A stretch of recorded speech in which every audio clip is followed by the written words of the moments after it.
should the Pope, or a future Pope, inasmuch as the present one would probably not do this, call a formal crusade against the Mohammedan Caliphate, also known as ISIS? Sure.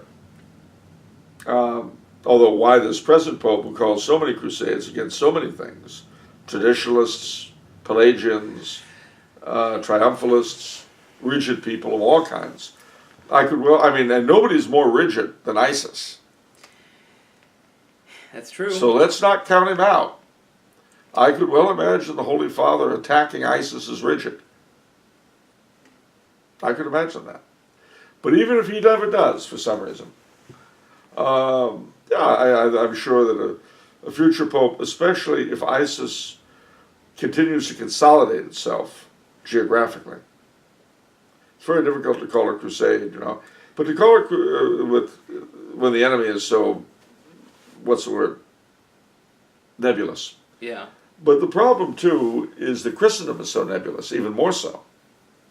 Because to call a crusade, what are you really doing? Well, you're calling the Catholic princes together to fight the enemy of the faith.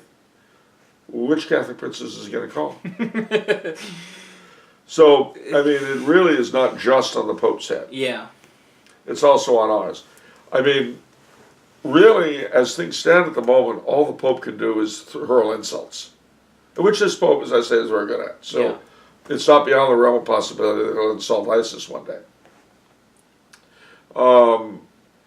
But the whole idea of a crusade presupposes a Christendom of which the head is the religious head is the Pope, the temporal head, the emperor. And so the Pope could call a crusade and they go to it. But that's not what we have.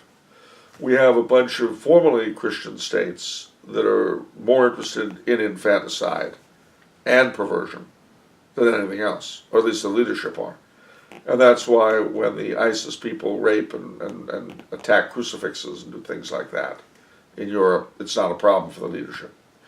Noticing it is a problem for that leadership. Getting upset about it, that's the problem. The thing itself is okay, at least as far as people like Chancellor Merkel are concerned.